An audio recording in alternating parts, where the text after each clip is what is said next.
Hi, I'm Mark Evans, owner of Burton AC Heating, Plumbing, and More. Right now, we'll open your drain line for only $93 or it's free. Call for details or request service at justcallburton.com. Tide Power Pods have 85% more Tide. Who needs that much more Tide?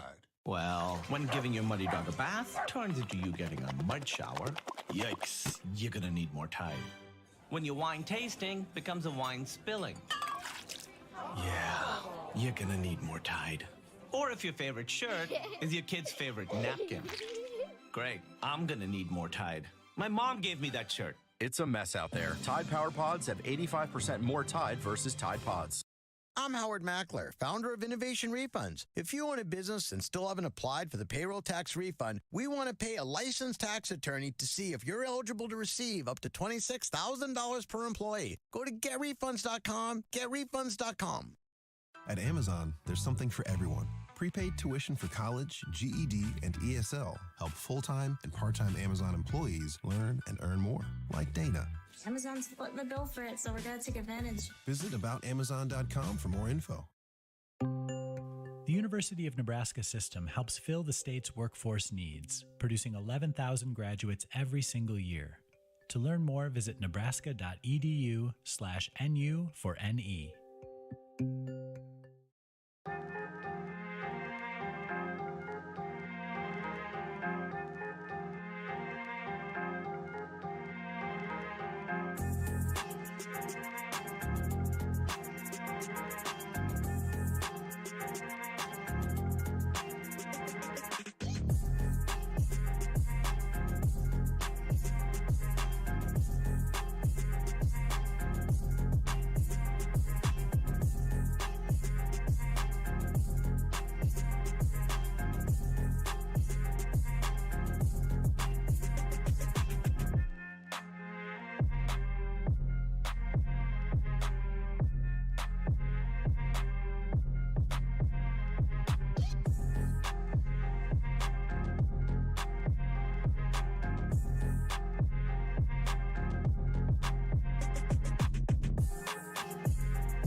All right, it is time. We are in season 105, week 9 here in the OMFL, and it is time for yet another Down and Distance show. We are actually a couple days behind our normal schedule due to my crazy life the last week or so.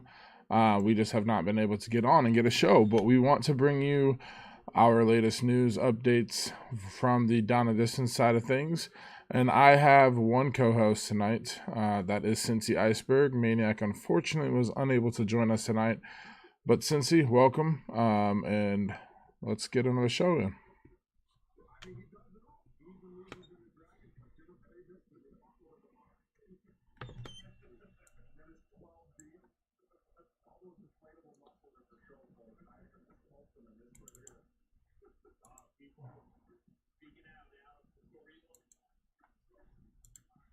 I mean, he usually is off telling full-blown stories, but it's always we're gonna miss him, that's for sure. But let's see how this goes. Back to the old OG. Absolutely, yeah. Like I said, OG tonight. We got the OG crew. Cincy and myself. Maniac, unfortunately, was unable to join us, but we will bring you everything that we normally do, and let's get started. So yeah, we are going to go ahead and take a look at any games from week 6 through 8 that stood out, and just kind of do a quick recap. Like I said, it's been about a week or a week and a half since we've taken a look. Are there any games that stood out to you from week 6, 7, or 8?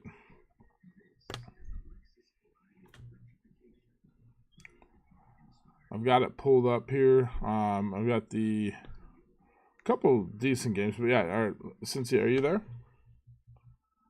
Oh, yeah, I am here. Sorry, I don't know what that was.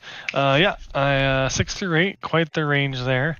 But I am sure I can run off a couple games. The first game I'm gonna rattle off is gonna be one of the most recent games, week 8 here. It's Jacksonville at Denver. Two teams that are looking to make a run at the postseason here in season 105. And going into this, I really didn't know who I thought was gonna win the game. I mean, two tough teams. They kind of actually play a little similar. They're rebuilding in a way similar on offense. And I watched Jacksonville a little more because they're in my division. But I talked to the Denver owner probably more. So it was just an intriguing matchup to watch. And yeah, so Denver came away with this. It was a real tight game for 3 quarters, and Denver had a nice fourth quarter. But really, the tell of this game was turnovers. I mean, Jacksonville loses 37-24, but he throws 4 interceptions and loses 2 fumbles. So when the turnovers is 6-0, it's just very tough to win in any league versus anyone. It doesn't matter the caliber of the opponent. It's just tough when you're giving away 6 turnovers in a game. They both, got their rushing that they needed. They focused more on the offensive side or the passing side. But I think this was a big game for both of them. They're both obviously not out of it, in my opinion. They both have solid records still. Denver needed this if he wants to make a run for the West, because I don't know if you can see it, but I can see it. The Chargers they're checked in, they're ready to go. The Chargers want the West, and Denver says not so fast. Let me stick around for a little bit and let's see what happens. So, that was my week 8 game of the week. I enjoyed watching it. There was a lot of turnovers, like I said, but it was still fun to see. I do like the spin of a little bit of Lee Curso in there. Not so fast, my friend. So, Jacksonville here, obviously, as you said, the name of the game is turnovers. With 6 in the game, and then Denver having 0. That's the first key stat that we look at. And Denver does hang on to get a big win, 37-24, and keeps his name relevant in that AFC West. As things are kind of in the middle of the season here, right in the thick of things. The game that I'm going to talk about for, and then we'll come back to you if you have another one. But I think the ideal game that everybody saw was the two heavy hitters, D Money and D Wayne, with the Niners and the Cowboys in Week 8. But I'm actually going to look past that game, and then I was down between Seattle and the Rams in Week 8. I know in the Press Pass Live on Monday, I know that the Rams had a big win, I believe, in Week 7. So I was kind of intrigued to see, because he beat Kevin and got a big win there, and then he was playing in division against Meek, which Meek started off hot last year, kind of fell off at the end. And so it's kind of been something I've been watching close to see how Meek hangs on this season. And he, got this one 35-28. But my game that I'm covering for this week is going to be Buffalo and Cincinnati. Bill being in the thick of things here for 3 seasons now, and being kind of a front runner in the AFC, or I should say one of the front runners, but also Little Koch being the front runner last season and being a 2 seed and winning that AFC North. I felt like this was another heavy hitter on the AFC side of things, and it was a big game because I really think this was a big game for both teams. Little Koch has established himself as the leader in that AFC North, but you have Denver and the Browns, who typically around this point in time finds his way and hits the gas and finishes strong through the season. So every game for Little Koch is important, but also Bill, fighting with Massimo and Kobe in the AFC East. This was a big one, and it didn't let down. It was 23-20 final score. Buffalo gets the win. Unfortunately, I did not get to watch this. Like I said, my life has just been kind of crazy. There was a lot of games I did want to watch, and I did not get to. I wish I could have. Well, as we dive in, and I was looking at some of the stats here, neither superior quarterback, Josh Allen nor Burrow, really had like a big game. They both threw over for 200 yards. Both had 2 picks. Burrow did find the end zone 1 time. And then the rushing game, Mixon and Chubb both had 99 yards and both had a touchdown. So both, solid running games there for them, both teams. And then here's kind of the funny stat that I think looking into this is Tom Bradley's just been tearing it up. But this game, it was Stephon Diggs. Got a few more catches and had 122 yards. Didn't find the end zone, but definitely had a solid game. And then looking at the defensive side of things, Logan Wilson in the middle had a pretty good game with 11 assisted tackles, 13 total tackles, 2 for loss. But it's, just been one of those games where if you find a way to win, and like I said, Buffalo and Bill found a way to win this one 23-20 and keeps himself right in front of things. Little Koch isn't out of it though, so don't count him out on this one. But I felt this was a pretty big matchup for Week 8, and that was my game of the week. Do you have another game from Week 6, 7, or 8 that you wanted to cover? I do actually. Week 7, I believe it is. We're going to be talking about the Lions versus the Commanders. Now, this was an interesting one. You wouldn't think maybe, a battle between 2 heavy hitters, but it was definitely 2 heavy hitters. The way Bird's come across this Commanders team and just he's taken right off. Now, I think the Lions have a pretty solid defense. They get to the quarterback a lot, and they force turnovers, force you to make the quick decisions. But really watching this game, the Commanders were pretty much able to do whatever they wanted on offense, and they were the ones forcing the turnovers. I believe his middle linebacker had 3 interceptions. He sacked the Lions 5.5 times. So, he kind of turned the table and twisted things up a little bit. And, this is the Commanders. They're 7-2. They're definitely making a chase for the obviously for the playoff spot, but they might even be in the running for division being 7-2, which is crazy. I mean, you come over with a new team, and he's just honestly, this Commanders team was fitting like a glove for him. So the way Penguins has built this team, he just had to make a couple tweaks that he did in the offseason. And, he's zooming right along, and he looks good with Tua, and this defense looks real tough. So that's that was my big eye opener that I seen from Bird, and he's for real over there. Yeah, Bird gets a big win here against Detroit. I was pleasantly surprised to see this, as I keep a pretty close eye on Trey with the Lions, as he's been kind of a thorn in my side each and every season.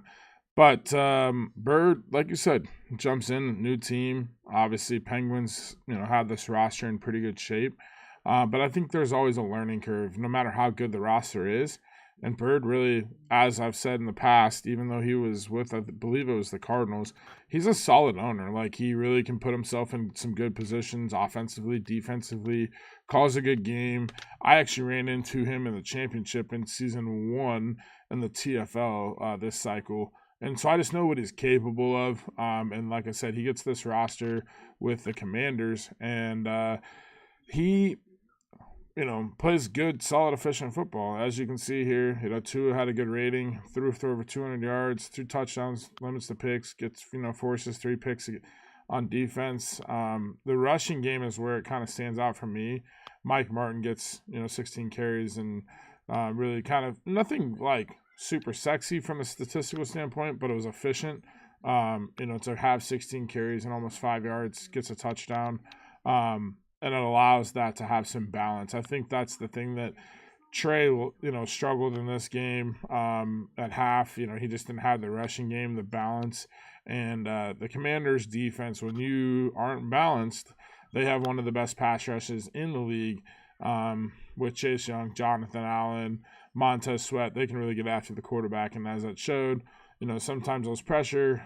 Jamin Davis, middle linebacker, pretty athletic, big athletic linebacker, gets those 3 picks. So big win for the Commanders, as you said. Is there something you want to say? All right. So yeah, my next game that I wanted to cover is actually going to be, I'm going to stick within the AFC East.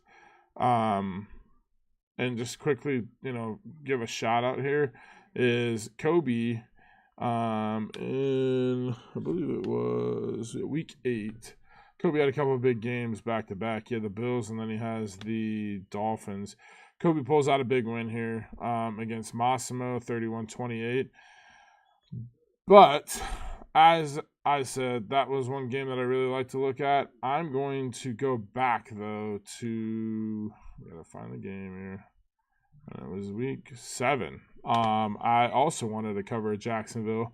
Duvall playing Penguins. And Penguins has been kind of like a team that I expected to do well, but I expected to struggle. So this 4-4 record right now, I feel like isn't a shock to me, just because I feel like his roster isn't quite there.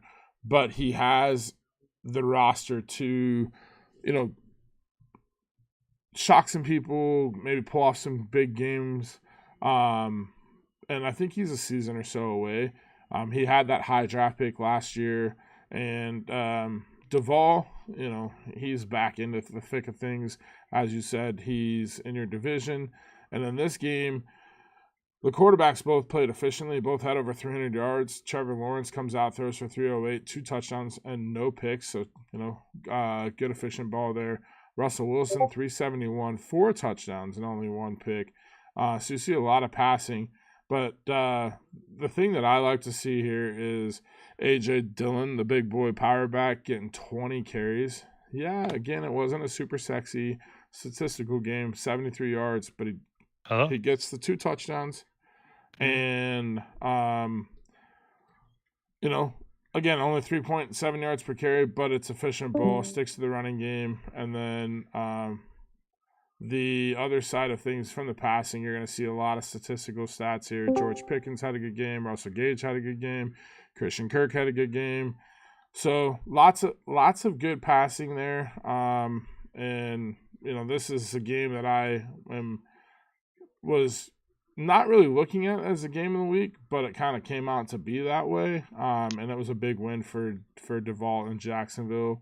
And Penguins needs every game to stick in the middle of those things. I think he will hang around for the AFC wildcard spot, but for the division, these are games that he needs to win. But Duvall also needs this game to stay within arm's length and reach of you, since he has season is on the fast track here, and the Colts are as hot as any team in this league. So Jacksonville does need to win all of these games as well. So this was a good game, and that was my second game of the week from week 6 to 8. As we move forward into our next topic, I got one more thing. Actually, I was having mic issues and I couldn't stop you when you were talking, but I want to revert back to the Commanders here.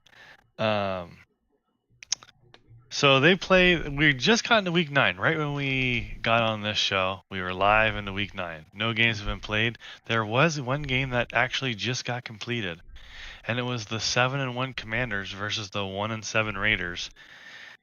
And the Commanders were 12-point favorites, and they lost outright to the 1-7 Raiders. So Commanders take a huge blow to the Raiders. Yeah, that is a. Jay Bowles is not a player to sleep on. I mean, if he is locked in, and he's capable of sneaking up on some people. The consistency thing. I think a couple Maddens ago when they had Khalil Mack, that was his best team and best season.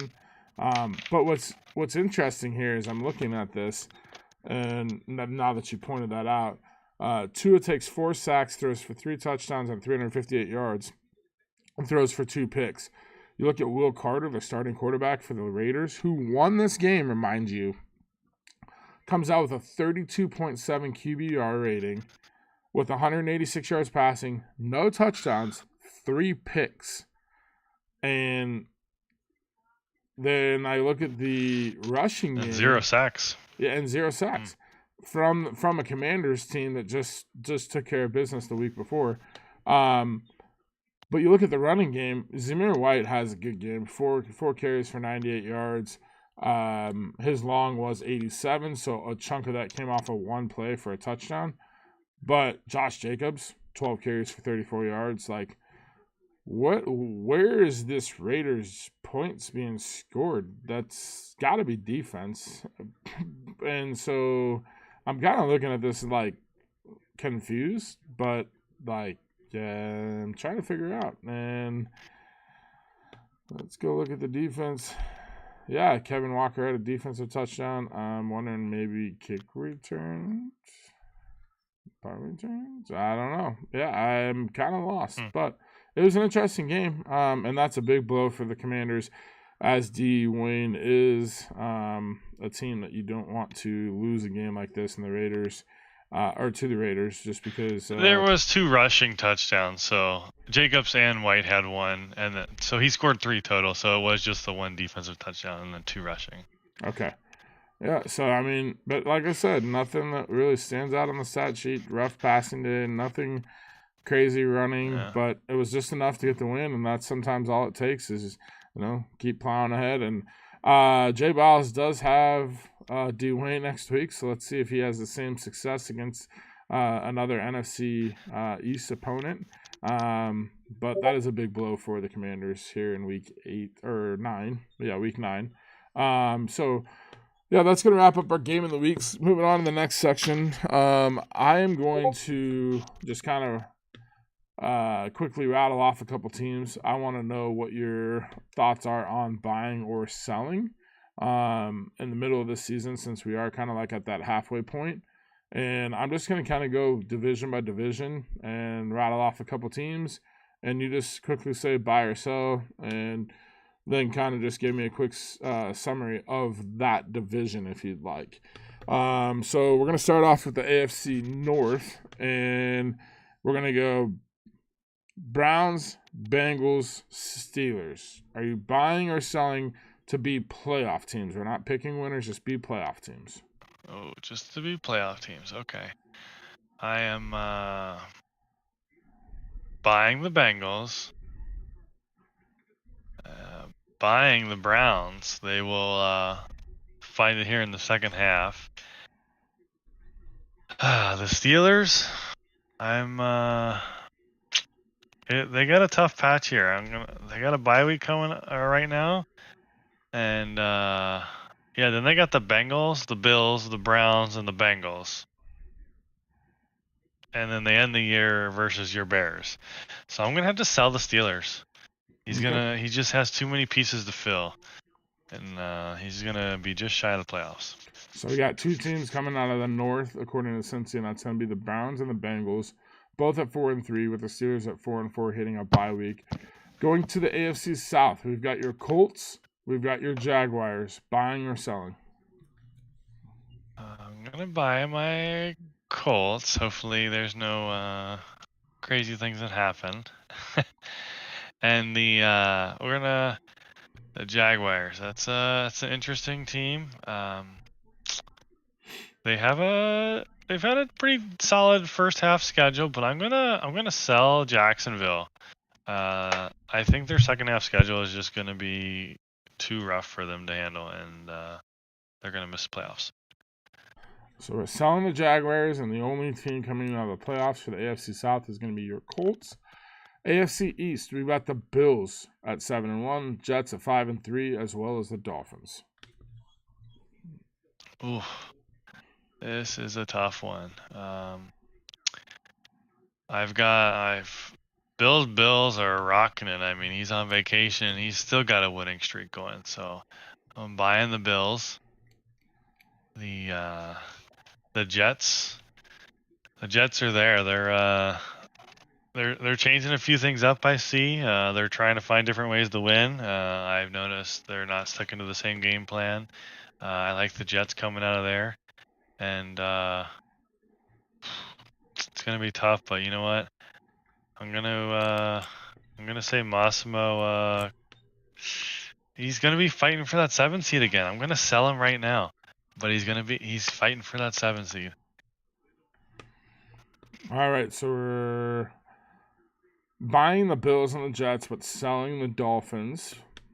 And to wrap up our AFC, we have the AFC West. We have the Chargers and the Broncos. Yep. Chargers, Broncos. I like where both teams are going right now. They're both trending upward. I'm buying both of them to make the playoffs. I like the Broncos to get that 7 spot. All right, so we're buying the Chargers and the Broncos. Going through on my AFC here, I'm going to buy the Bengals. I'm going to buy the Browns. I'm going to sell the Steelers. I've said it all along. I just think Penguins is a season away, but don't sleep on him. He's going to compete day in and day out. And then next year, I think he's going to be right in the thick of things in the middle of that playoff race to close out this cycle. In the South, I'm buying your Colts. You 7-0. Desmond Ritter playing MVP caliber ball right now. I'm going to sell the Jaguars. I do think this is a playoff caliber team. I just think the AFC from basically 4-5 down to like 9 is just kind of a mumble jumble shuffle. And Duvall, right now, I think is playing really good ball. But I'm wondering how consistent that's going to be. Him giving up 221 points scares me to buy him right now. And I just think there's more consistent teams that can put up those points, like 251 points scored that he has, but not give up those defensive touchdowns and allowing 221 points.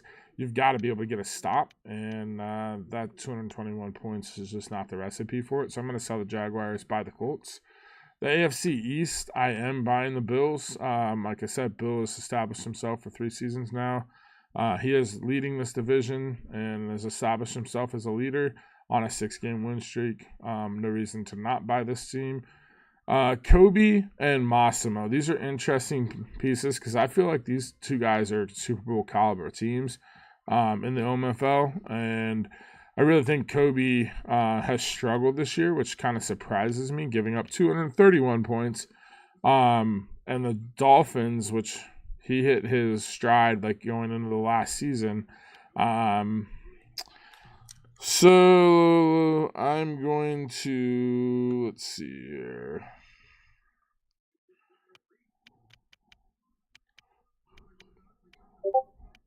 I'm going to actually go off the record here. I'm going to sell the Jets just because I think he's struggling, which I have a hard time saying that, but giving up 231 points, he's going to have to figure this defense out. This division alone has so much offensive firepower, and depending on the schedule, which I'd like to look at, I think the Jets are just going to be that 8 spot and just miss it. But I am going to buy the Dolphins. I think, he's playing a little bit better defense. And I'm going to say that Massimo knows how to win in clutch moments like he did last year. He was, had his back against the wall and found a way and went all the way to the OMFL Bowl. So I'm going to buy the Dolphins, buy the Bills, sell the Jets. I could be eating my own words and selling the Dolphins and buying the Jets, or buying all 3 of these teams by the end of this season. But for now, like I said, buy the Bills, buy the Jets, buy the Bills, buy the Dolphins, sell the Jets. And then I'm going to look at the AFC West. As you said, Pepper is back. He is plugged in. I am a little shocked that Pepper is not scoring more points, but he's getting it done at a 5-2 record. And so definitely buy the Chargers to win the West. And then Jay Glaze is giving up a lot of points at 245, which is more than he's scored. But if he can play ball like he did against Duvall this last week and win that game and get some turnovers, and if he can figure that out, this could be a team to watch out for. And I'm also going to buy the Broncos. Moving into the NFC, we are going to start with the NFC West. And we've got the Niners, the Seahawks, and the Rams. Well, I'm buying the 49ers. Start off with the easy one. This next one, this is tough. I'm going... This is going to be a 7 seed here. I'm buying the Rams based off remaining schedule and saying they beat Seattle in Week 18 to go to the playoffs and knock out Seattle. So I'm going to buy the Rams and sell Seattle. Okay. So we got buy the Rams, sell Seattle, and buy the Niners. Moving into the NFC East, you have your Dallas Cowboys, the Commanders. Buying both of those teams. Buying the Cowboys and the Commanders. The NFC South, you have your Tampa Bay Bucks, your Saints, and your Falcons, the Dirty Birds. I was looking at all these schedules too. Man, there's some ugly looking schedules. I'm just buying the Bucks. I'm gonna buy the Bucks, sell the Saints, sell the Falcons. Sell the Saints and selling the Falcons, buying the Bucks. All right, and then their last division, NFC North, you have the Bears, the Lions. Yeah, the Bears and Lions. I am both buying, and that completes my 7-team playoffs right there. All right. So buying the Bears and buying the Lions. Switching over to my picks here, starting with the NFC West. I am buying the Niners, and I'm selling the Seahawks and the Rams.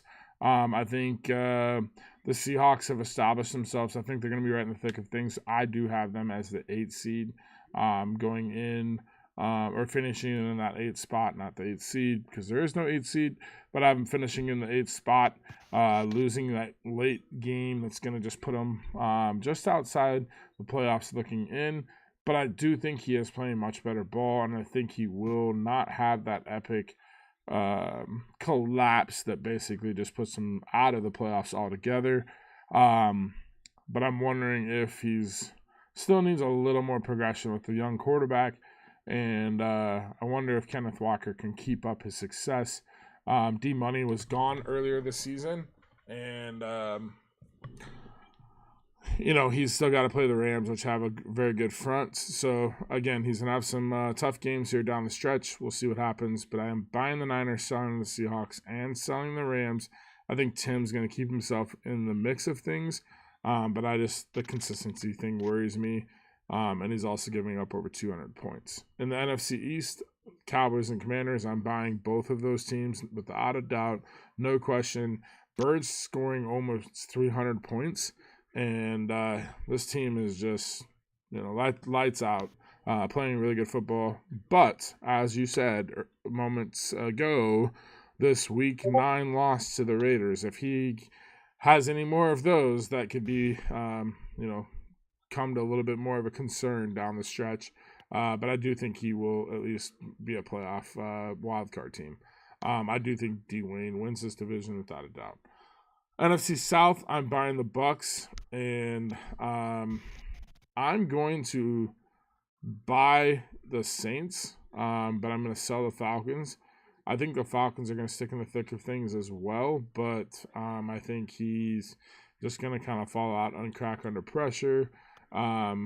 As he's kind of a newer OMFL guy still, I think needs to kind of just get a few more, maybe another season or so under his belt to get to that playoff spot. NFC is tough, but I'd have Nate figuring some things out down the stretch here, and he won a big game against the Panthers, I think, this last week, and so I do have the Saints figuring things out. He's still playing good defense. He's just got to figure the offense out, and I think he'll do so. But Kevin is playing great defense, but he cannot have games where he struggles like he did against the Rams a week ago. But I am buying the Bucks, buying the Saints, and selling the Falcons.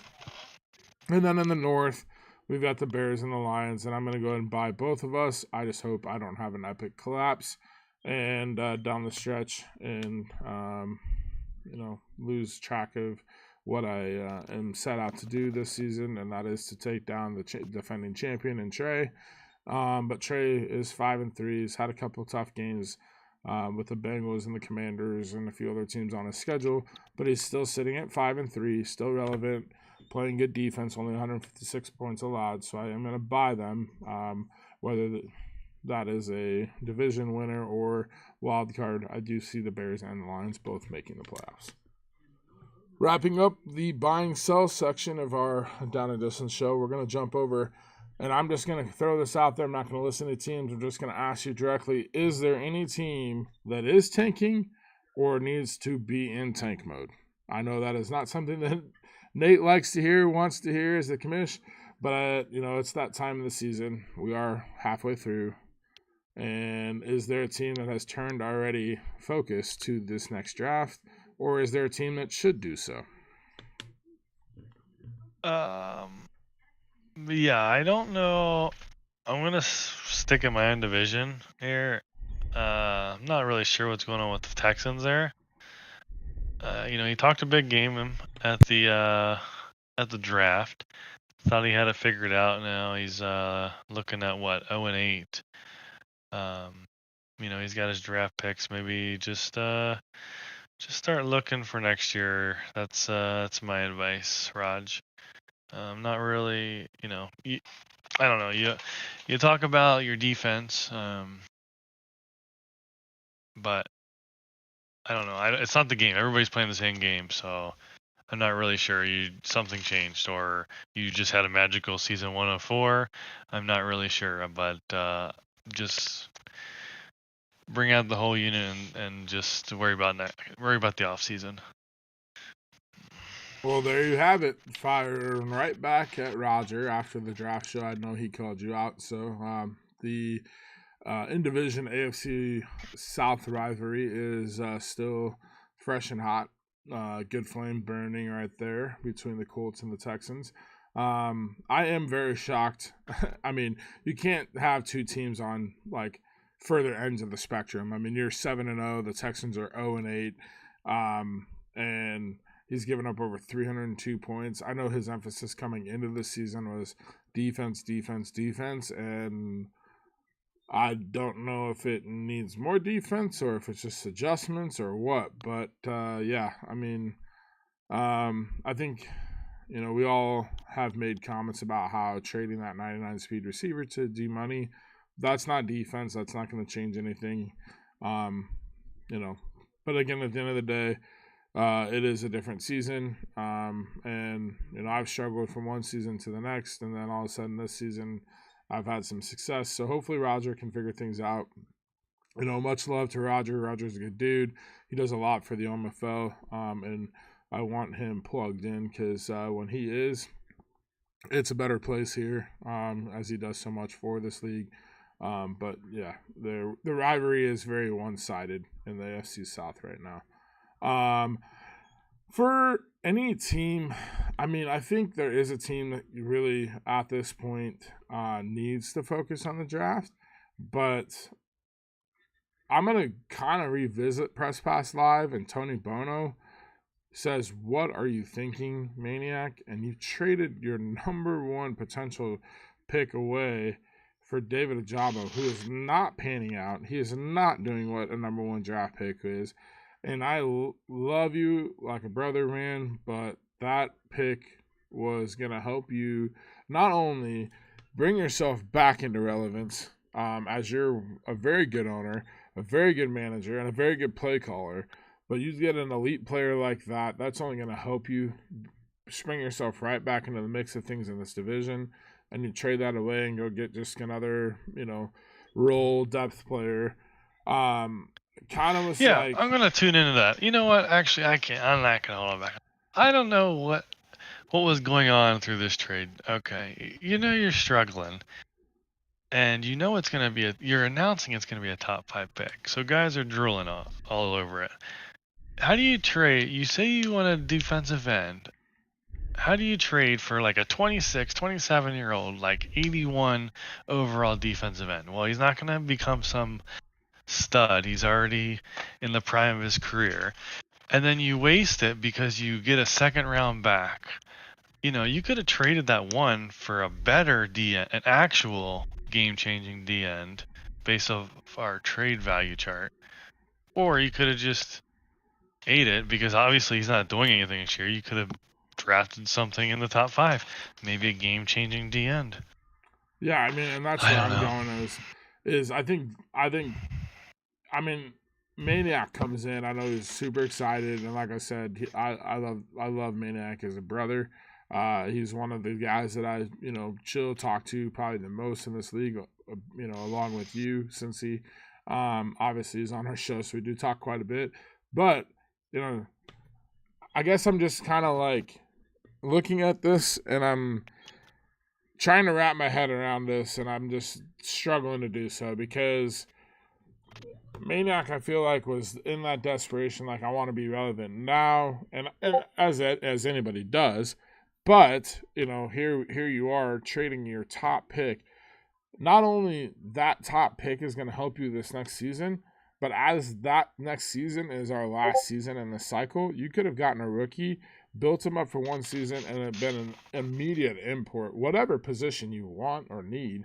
And not to mention, you got the NFL draft coming up in real life, and you could have seen what the Vikings were doing with the real life draft pick and then made your pick based off of what the Vikings need going into next year with that high draft pick. You would have been in perfect position for next Madden to be right out of the gate, getting a superior import and really kind of picking and choosing what import you at what position you wanted.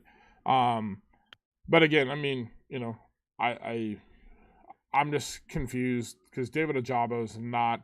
Now, if you would have went and got like a playmaker at the defensive end, I mean, to be, in the thick of things this, Madden, by all means, I wouldn't be saying these things. But here's my question. Is before preseason and the season 105, you traded a defensive end to the Colts, Daniel Hunter, who was a 93, that was a game changer, and you gave up less than what you got back for David Ajabo. That's where I'm confused. And So I don't know. I mean, I guess we all make moves. I've made several moves, and I'm like, yeah, that was a mistake. So I hope that going forward, this is a learning mistake for you. And as like I said, enough about it. We've all made mistakes, so just learn from it and move forward. And I know you'll be in the thick of things. But I know that you're not a tanking person, so that's not my point. But I do think that you need to focus on the next draft, but that draft is kind of going to be a struggle because you traded that pick away. As far as that goes, the only other team that I really think that should possibly be and maybe looking forward or throwing the towel in at this point is the Cardinals. And I just think deep in the gap, again, another tremendous play caller, tremendous owner, and I can't wait to see what he does in the NFC West when he gets a squad. But let's look at the points for. This man's got 57 points through 8 weeks. Like, let me say that again. 57 points through 8 weeks. That is like unheard of. And I am ultimately impressed that this man is still playing his games, struggling the way he is, and he's just wearing it every single week. And I just played him like a week ago, and he was like, yeah, we can play our game. Like, most people, if they're struggling like that, they're just going to be like, oh, you can play the CPU. This man is not tanking. He's playing his games. He's wearing it. But I want him. How many points did you say? You said 58? 57 points is what he scored. You know what? Honestly, I'm going to make a bold prediction here. 57 points. He might have 57 points scored through 11 weeks. I'm giving 3 weeks because he's got the 49ers this week and then a bye and then the 49ers again. He might be at 57 in 3 weeks. That is, wow. I mean, it's giving you're scoring just over 7 points, like 7.1 or 7.2 points a game, which, again, you're going to get a top pick. Please go get some offense. And I know you're probably going to do so. Like I said, you're such a solid owner, and I can't wait to see what you do in the NFC West. But you need offense. So, keep an eye out for that. That's my last statement there for the NFC or the tanking or not tanking, kind of looking forward to the draft if you should or not. Moving in to the last section here. I'm going to ask if you have anything that you want to talk about as far as league-wide stuff, any gameplay, anything that's standing out. I'm just kind of leave it open to you, since that's your mic, so go ahead and take care of it. Yeah. So as we all know, with the the cool incentives, the whatchamacallem, I lost my train of thought here. Help me out. Gold sheet pick'ems. Yes, the pick'ems, football. The gold sheets. Yes, all that fantasy and all that. We got almost half the league participating. It doesn't take. We're gonna keep beating this like a dead horse. Just participate. I mean, it doesn't. It helps. And then another thing. I just want to touch a little bit on that. This thing. So Nate, I forget what level it is. Maybe you can help me out here. I believe we added a new rule about you had to be a certain level in the chat to get your incentives, to be eligible to get incentives. I forget what level that is. Maybe it wasn't 1, was it? Is it 3, or I can't remember what level it was. I remember hearing about it, and I'll be honest, I'm not 100% sure what a level it is, just because. Yeah, I know it's very low. I know I'm already past whatever the level is, but because it's very minimum, it's very easy. So it might even be level 1. But it's like, I just see newer people just chiming in randomly. They're just doing the hellos and all that. Like, they don't say anything else throughout the days, but it's like, you're just doing this to make sure you get your incentives. I don't like to see that. I want to see you maybe engage more. Just, I don't want to just see a a meme saying hello like every morning. I don't know. I know a couple people always do it, but they also always have their chat levels high. But, just to get your chat level to level 1 or 2 so you get incentives, I don't like that, but that's my 2 cents.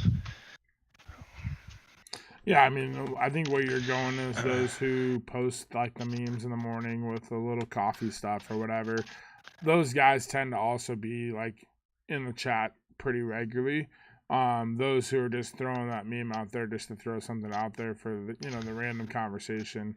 I feel like I've kind of been like that this year, just because, like I said, my life has just been I'm coaching track, coaching football. I'm traveling with this football team. We've been on the road for 5 weeks every Saturday, and then I've got a JV or a varsity track meet, one each week here. So that's like 2 different nights plus track practice and football practice during the week. Like it's been crazy. So have not been in the chat as much as I'd like to. But like I said, I'm trying to chime in and have actual, meaningful conversations and when I can. But I do agree with that. And like I said, I said that was just my 2 cents. I don't want to, come across being, a guy everyone hates just because I said that or whatever. But and then I'm gonna move to another topic. Been in OMFL quite a few years. This was probably, in my opinion, the weakest trade deadline I've ever seen. We haven't had a trade in 2 weeks in real life. Two real weeks of life. That's pretty crazy considering we just passed the deadline. And I just looked at my chat history, and I hit up 13 people about trades, and I went 0 for 13.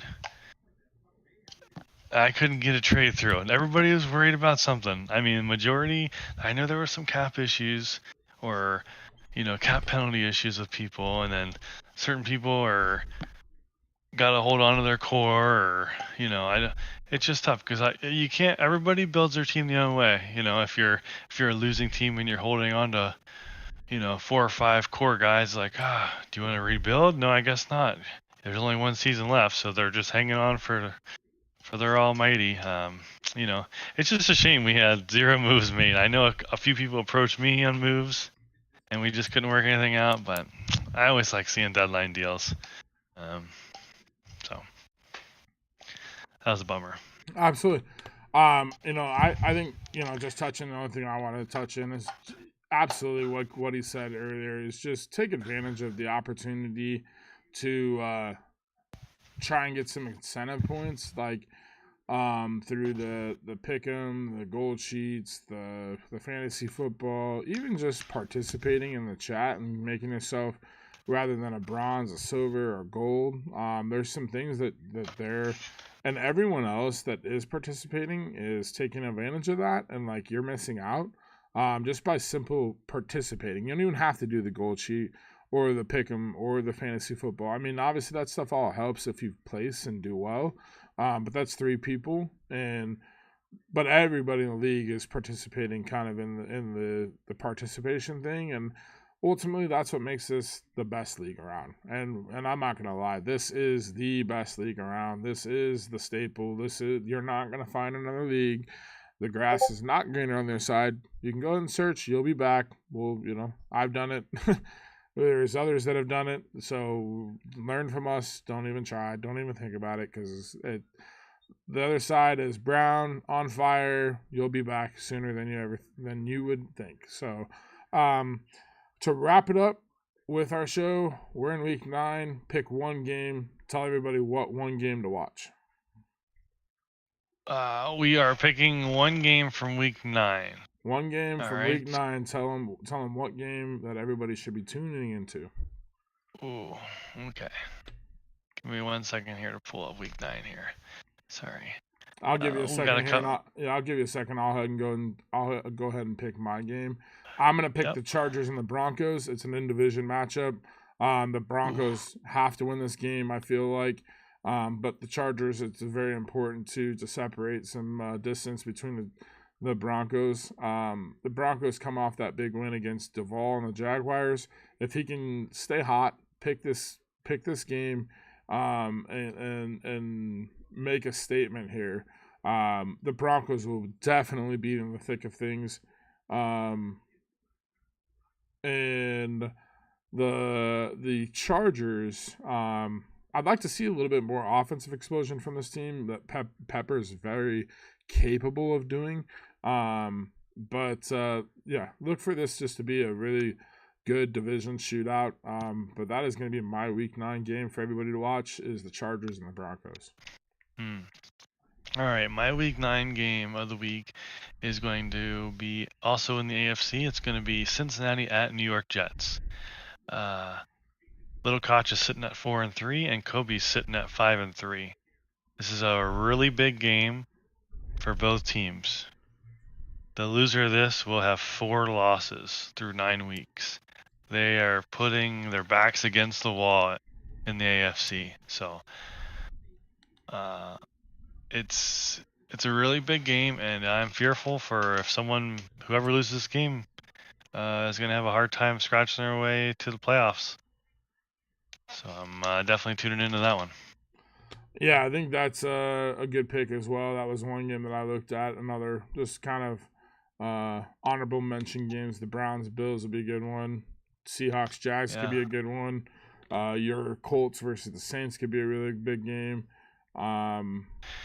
I think for the Saints, it's a really big week because I was looking at his schedule. If he finds a way to win this week, Week 9 versus my Colts here, I think he can build momentum. He's got to find something on the offensive side. His defense has pretty much been there as usual, but he's just got to find consistency on offense because if he can take care of me. He's got the Lions, the Cowboys, the Jets, 49ers, and Bills all coming up on his schedule, so he's got to figure out that offense. That sounds awful. That sounds awful, and I know Nate's watching that, but when you just rattle those teams off, that sounds like I just threw up in my mouth. Like, oh man, I apologize, Nate, but that sounds such an awful schedule. The Colts are undefeated, the Lions. And then, obviously the Patriots and the Panthers, which aren't easy people and players to go up against. But then the Cowboys, the Jets, the Bucks, D-Money, and then Bill. Oh, man. I wish you luck. And I know that your defense will stay in the thick of things. But that is what you get for winning your division, is that you got to play the number 1 team. So, but keep playing good football. And as always, I enjoy watching your games and your streams. But yeah, that sounds brutal. So I mean, that's those are a couple games to watch. Until next time, we will have another show here, probably this weekend sometime. My life is gonna be a little bit less chaotic. We do have a home game for our traveling 8-man semi-pro team this Saturday. It's a big game for us. We're playing the other number 1 undefeated team, so it'll be a fun one. Our team's jacked up. But for the OMFL, which is what we're covering here, I will be more available, so I will hopefully be able to watch some of these games and be a little more tuned in as I try to be. And I'm going to be doing what I can and enjoying the OMFL as this is the place for me. And until next time, I appreciate you guys tuning in and giving us your time. Let us know if we are missing something that you guys want us to cover, to talk about. But this show is not a show without y'all, and so let us know what we can do for you. But yeah, once again, until next time, peace. Ciao.